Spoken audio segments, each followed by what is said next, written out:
इतना जानते आप सरीखे आप, हम तो बस इतना जानते आप सरीखे आप। कुंडलपुर के बड़े बाबा की मुन लायक अत्सयकारी चमत्कारी सर्वरोगहारी मनोहारी श्रीवास पूज्य भगवान की, परम पूज्य आचार्य भगवान गुरुदेव शेखवाड़ विद्यासागर जी महामुनिराज की, परम पूज्य मुनि शेखवाड़ बिमल सागर जी, अनंत सागर जी, धर्म सागर जी आदि समस्त 3 कम 9 करोड़ मुनिराजों की।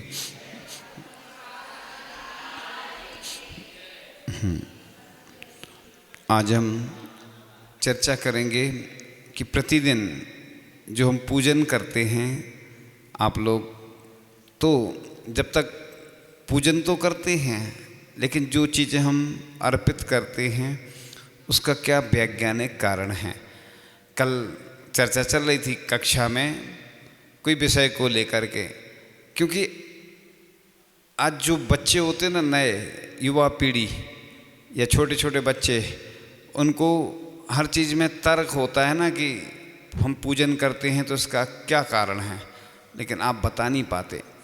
क्योंकि किसी व्यक्ति को है ना, ये तो बताओ कि पूजन करना है, लेकिन पूजन के साथ साथ इसका साइंटिफिक रीज़न क्या है, वैज्ञानिक कारण क्या है, पुराने लोग नहीं बता सकते। इसलिए कोई भी काम करो उसके 2-3 तरीके से उसके पॉजिटिव क्या बोलते, उसके संबंध में पॉजिटिव ज़रूर बताओ। क्योंकि कोई भी प्रोडक्ट बेचना हो तो ऐसे ही नहीं लेता कोई भी, उसकी तारीफ तो करना पड़ती, उसके कुछ गुण भी बताने पड़ते है ना। जैसे आप लोग चौके में बोलते ना, महाराज जी ले लो, इसमें ये फ़ायदा है। कई लोग बोलते ये गर्म है ठंडा है, ऐसा कभी नहीं बोलना चाहिए, क्योंकि तुम लोग उल्टा बोल देते कई बार। गर्म को ठंडा बोलते, ठंडे को गर्म। वो लेना हो तो नहीं लेंगे महाराज जी, ये बहुत अच्छा है, फ़ायदेमंद है, बस ऐसा बोल दो। फ़ायदेमंद बोल दोगे तो है ना, खरीद माल बिक जाता है जल्दी। ये भी एक तरीका होता है। इसी प्रकार से तो जो भी पूजन आदि होती है उसमें चिकित्सा भी होती है। जैसे माला फेरते ना, जैसे स्फटिक की माला फेर रहे, मान लो ऐसे ऐसे करते ना अपन, तो उसमें कुछ दाने के से अपना जो हाथ है ना स्पर्श होता है। ऐसा बोलते ना कि किसी को कोई समस्या रहती है ना, तो ये रत्नों के द्वारा क्या होता है, वो समस्या दूर हो जाती। अपन माला फेरते हैं। एक्यूप्रेशर भी हो जाता है इससे। एक दिन बताया था ना हमने, जैसे 2 पैर होते अपने, 2 हाथ, ये हमने पढ़ा था पहले ब्रह्मचारी अवस्था में। एक्यूप्रेशर का ऐसा ऐसा देखो, ये हाथ, 2 पैर, ये गर्दन। अब पहले महिलाएं चक्की चलाती थी ना, तो चक्की चलाती थी वो हाथ वाली ऐसे, हाँ, तो उससे चिकित्सा पानी खींचती थी कुएं से।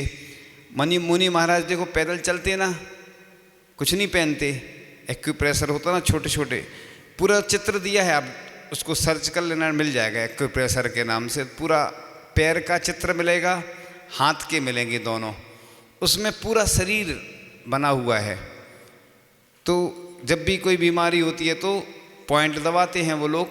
इसी प्रकार से अपन जब भगवान को द्रव्य अर्पण करते हैं तो बस वो चिकित्सा भी हो जाती है और पूजन की पूजन हो जाती है। तो ये तरीका बहुत अच्छा है। ऐसा हमने पहले भी बताया था एक बार कि डॉक्टरों ने सिद्ध किया है चावल नेगेटिव एनर्जी खींचता है। नेगेटिव जानते हैं ना, नकारात्मक है ना, नकारात्मक जो बुरी एनर्जी होती। अपन चावल चढ़ाते हैं ना, भगवान को अर्पण कराए, उसमें पूरी एनर्जी नेगेटिव आ गई।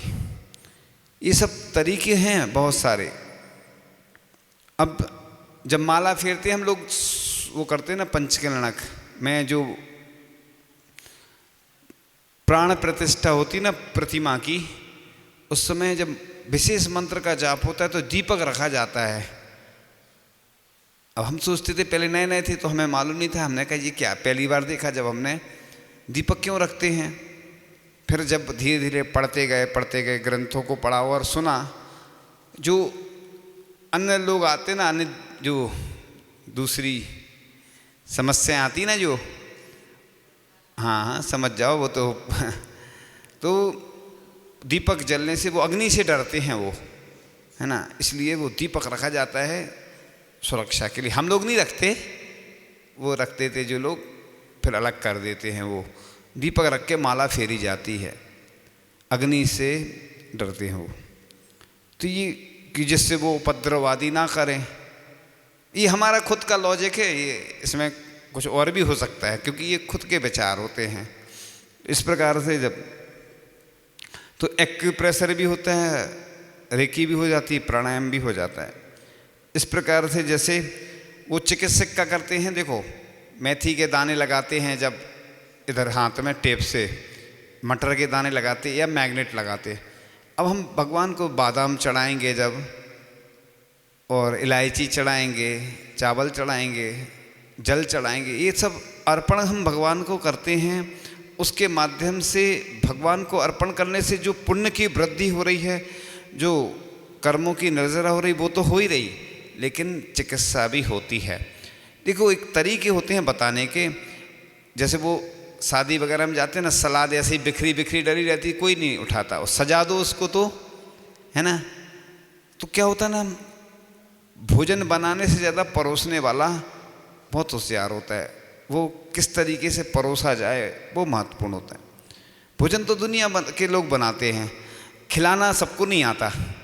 ऐसा लिखा है शास्त्रों में, जब भोजन करवाते हैं मुनि महाराज को, भोजन नहीं बोलते हैं, आहार। हाँ, तो माँ के समान कहा है। माँ समझती है ना, बच्चे को पेट में दर्द हो रहा है, कुछ हो रहा है, तो माँ समझ जाती है, बच्चे को वैसा दे देती है औषधि आहार। ऐसे ही आहार कराने वाला माँ के समान होता है, वह जानता है। इसी प्रकार से पूजन में हम जब द्रव्य चढ़ाते हैं, तो जैसे बादाम है, ऐसा डॉक्टर बोलते हैं ना कि आँखों को फायदा करती है, आकार उसका वैसे ही रहता बादाम का। अखरोट का आकार कैसा रहता है, सिर जैसा, मस्तिष्क को फायदा करता है, घुटनों के लिए बहुत फायदा करता। ये तो हम बता रहे हैं उदाहरण, इधर हम दवाई नहीं बता रहे हैं, नहीं तो लोग, हाँ हम पढ़ते रहते हैं ना, हम जो भी पढ़ते हैं ना, हम क्या करते, सुनो सुनो, जो भी पढ़ते हैं हम क्या करते हैं, उसको अपने जैन धर्म से जोड़ते हैं। इससे लोगों की आस्था श्रद्धा बहुत बढ़ती है। वैसे लोग रोज पूजन कर रहे, चढ़ाते आ रहे इतने सालों से, उनका दिमाग नहीं चलता है इतना, लेकिन जब हमने कोई चीज़ पढ़ते हैं उससे फायदा होता है। पढ़ने से कुछ ना कुछ नया मिलता है, निकलता है। तो साइंस यही कहता है ना कि कोई चीज़ का है, थ्योरी पढ़ो और प्रैक्टिकल करो। तो इस प्रकार से जैसे चंदन है, उससे शीतलता मिलती है, वो सबको मालूम है। इसी प्रकार अभिषेक का जो गंधोदक होता है ना, उसको हीमोग्लोबिन की वृद्धि करता है। वैज्ञानिकों ने सिद्ध किया, हीमोग्लोबिन होता है ना, सब जानते हैं। इसी प्रकार से अपने यहाँ चंदन लगाते, वो हमने एक बार बताया था ना कि शीतलता प्रदान करता चंदन, तो इधर मस्तिष्क पे लगाते हैं, वो ठंडक मिलती रहती। एसी का काम करता है, जैसे कोई गर्म चीज़ होती है ना, उसमें एसी लगा देते हैं ना, पंखा लगा देते हैं ना, छोटा सा इसमें कोई बैटरी होती, क्या बोलते जो माइक वगैरह के सिस्टम। हाँ, इसी प्रकार से लाल रंग केसर का होता है, उससे गर्माहट होती है। हरा रंग होता है, शांति एवं प्रसन्नता प्रदान करता है। नीला रंग ऊंचाई प्रदान करता है। और इसी प्रकार से हरे, लाल, नीले, काले रंग क्रमशः आह्लादकता, दाहकता, उच्चता, अवशोषकता के द्योतक हैं।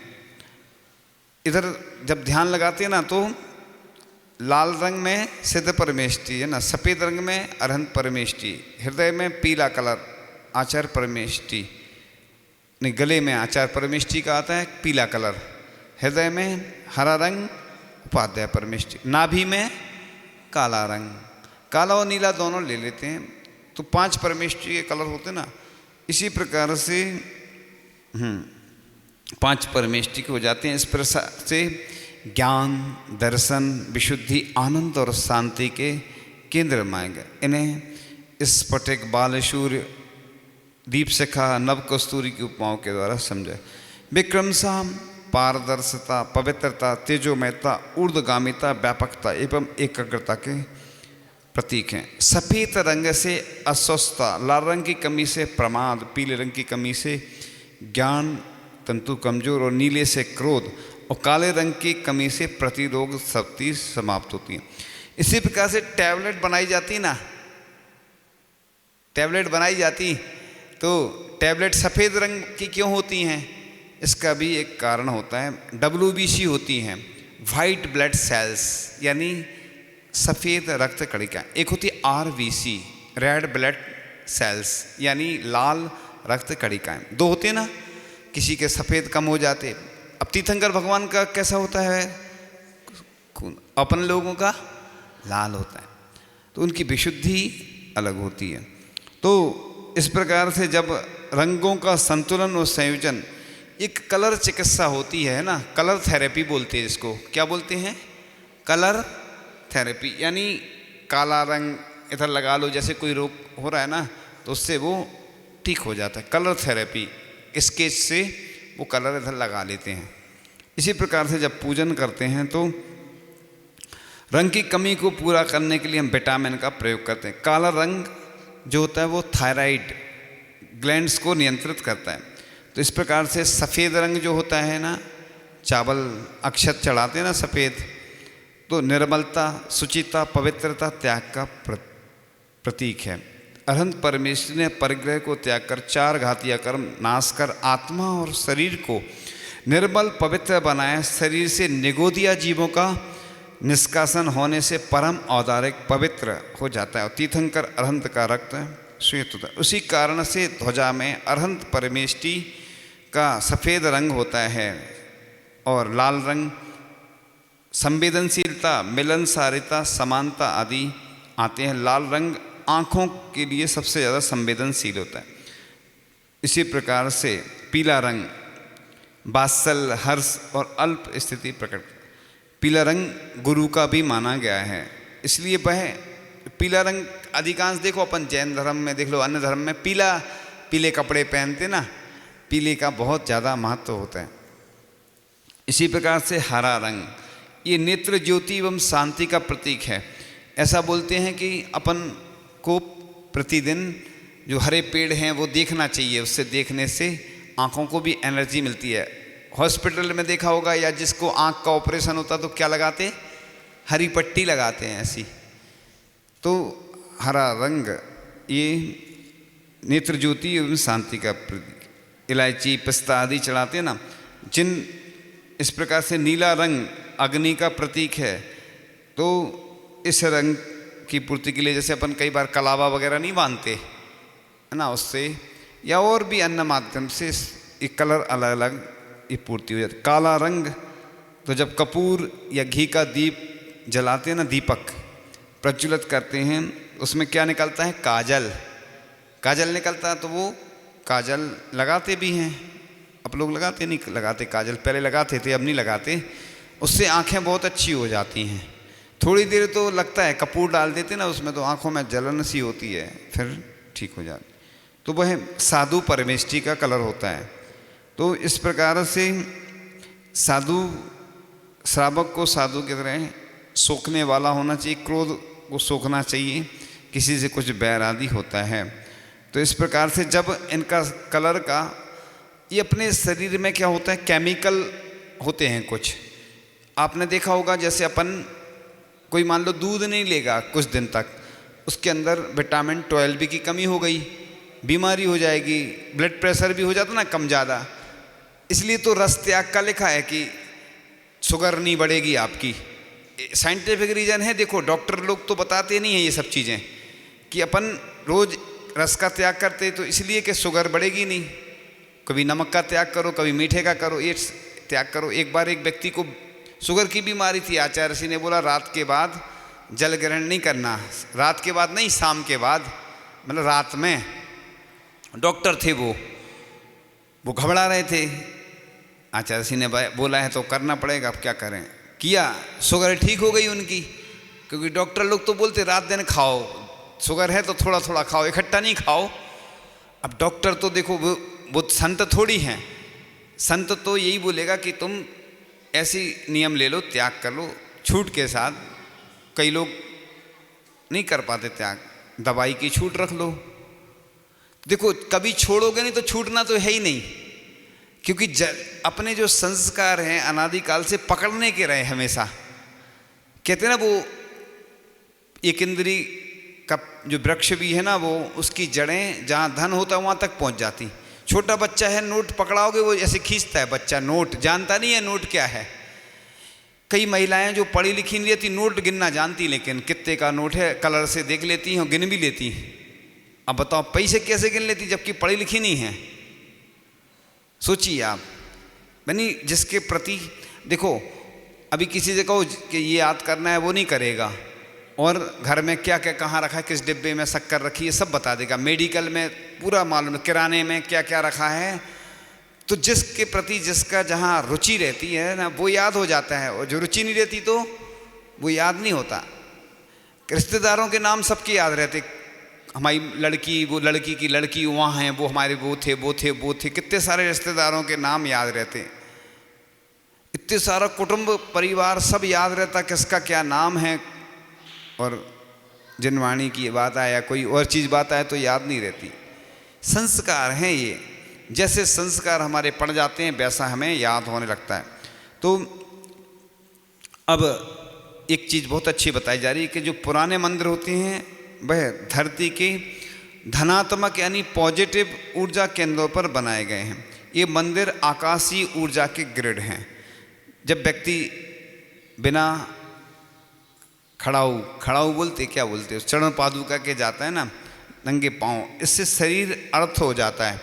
जैसे स्विच में देखो दो रहते हैं ना वायर, एक नेगेटिव एक पॉजिटिव, तो जैसे ही जाते हैं अर्थ होता है। जब हाथ जोड़ता है तो शरीर का ऊर्जा चक्र चलने लगता है। मूर्ति के आगे जैसे ही हम सिर झुकाते हैं तो मूर्ति से परावर्तित होने वाली पृथ्वी व आकाशीय ऊर्जा तरंगें मस्तिष्क पर पड़ती और मस्तिष्क में स्थित आज्ञा चक्र पर प्रभाव डालती। इससे शांति मिलती है तथा सकारात्मक विचार आते हैं और व्यक्ति हल्कापन अनुभव करने लगता है। यानी भगवान के दर्शन करते ही सब परेशानियां दूर हो जाती हैं। और पूजा एक रासायनिक क्रिया है। इससे मंदिर के भीतरी वातावरण की pH वैल्यू होती है। जो स्टूडेंट हैं साइंस के वो समझते होंगे, जो जिन्होंने साइंस पढ़ी होगी या पढ़ रहे हैं वो सब समझते हैं। जो ज़्यादा उम्र के हैं वो नहीं आएगा समझ में, लेकिन फिर भी श्रद्धान का विषय तरल नापने की, पदार्थ को नापने की एक इकाई होती कम। व्यक्ति की pH वैल्यू पर प्रभाव पड़ता है। यह आयनिक प्रक्रिया है जो शारीरिक रसायन शास्त्र को बदल देती। यह क्रिया बीमारियों को ठीक करने के लिए प्रभाव डालती है। अब जैसे शरीर में अपन ने कोई पदार्थ नहीं लिया भोजन में तो उस विटामिन की कमी हो गई। अब डॉक्टर क्या करता है, वो दवाई लिखता है, वो दवाई के माध्यम से विटामिन दिया जाता है तो वो रोग ठीक हो जाता है। दवा क्या कहती है, दवा जो रोग को दवा दे, मेडिसिन। और मेडिटेशन माने होता है ध्यान। तो मेडिटेशन करोगे तो मेडिसिन लेने की आवश्यकता नहीं पड़ेगी। तो दवाई जो रोगों को दवा देती यानी विटामिन की पूर्ति करती है। तो इस प्रकार से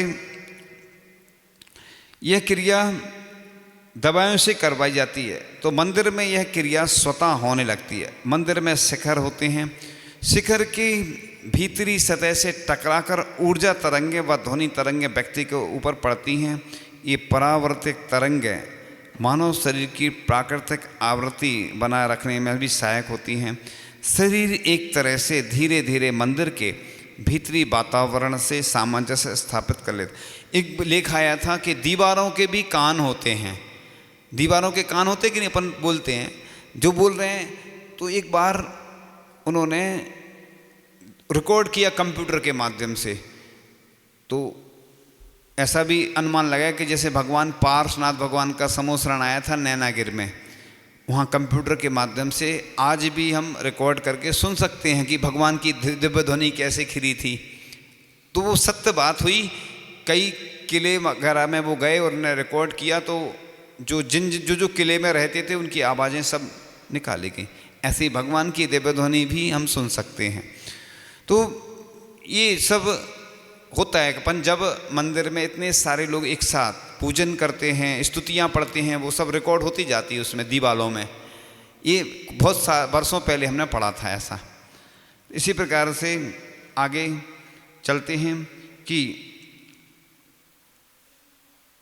जो शरीर, प्रकृति आदि पर मानव वैज्ञानिक प्रभाव पड़ता है, हमारी आस्था और मोह भावना जिससे जुड़ी होती है उसको याद करते ही अथवा स्पर्श करते ही हमारी ग्रंथियों पर विशेष प्रभाव पड़ता है। हमारे शरीर में नलिका विहीन एवं नलिका सहित अनेक ग्रंथियां होती हैं।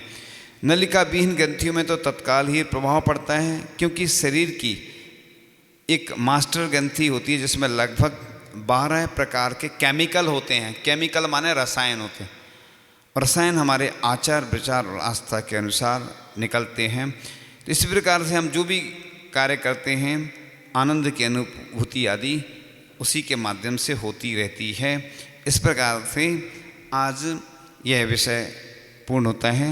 भजन कहते हैं, मुझे है काम ईश्वर से, जगत रूठे तो रूठन दे, बैठ संगत में संतन की, करूं कल्याण में अपना, लोग दुनिया के भोगों में मौज माने तो लूटन दो, मुझे है काम ईश्वर से, जगत रूठे तो रूठन दे, कुटुंब परिवार शुतदारा, लाज लोक रन की छूटन दे, प्रभु के भजन करने में अगर टूटे तो छूटन दे, धरी सर पाप की मटकी, मेरे गुरुदेव ने झटकी, वो ब्रह्मानंद ने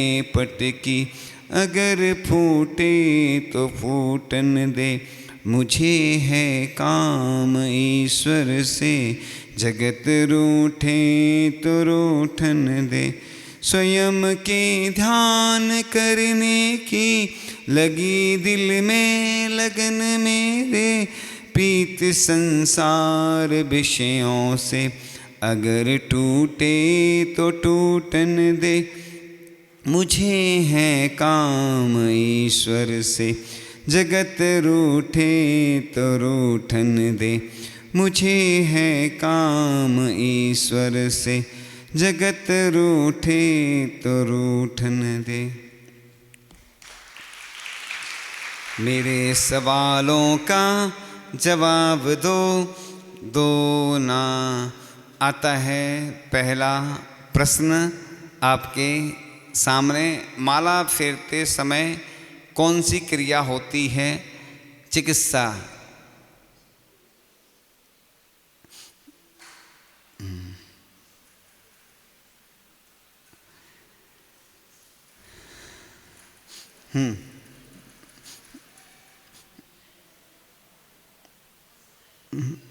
एक्यूप्रेशर होता है। उत्तर बिल्कुल सही है।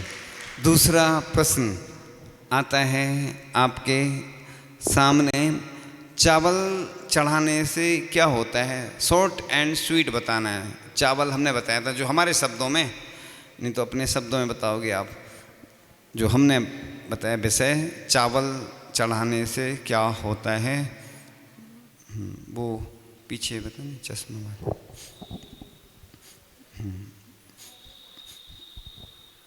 चावल चढ़ाने से नेगेटिव एनर्जी समाप्त हो जाती है। समाप्त नहीं, मतलब चावल नेगेटिव एनर्जी खींचता है। हाँ, बात वही है, समाप्त होती है। उत्तर सही। तीसरा प्रश्न आता है आपके सामने, पहले जो लोग करते थे, दो ऐसी क्रियाएं हमने मुख्य रूप से बताई जो महिलाएं करती थी, मतलब अभी करती हैं दूसरे रूप में।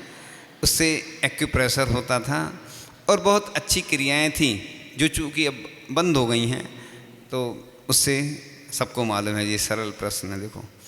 हाँ, वो अजमेर से आई ना जो।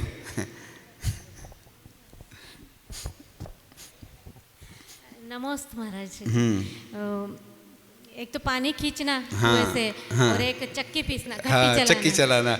दो क्रियाएं महिलाएं करती थी, उससे चिकित्सा भी हो जाती थी और उनका भी स्वास्थ्य ठीक रहता था और बहुत अच्छा रहता था। उत्तर सही है, बैंड 3 हो गए। चौथा प्रश्न आता है आपके सामने।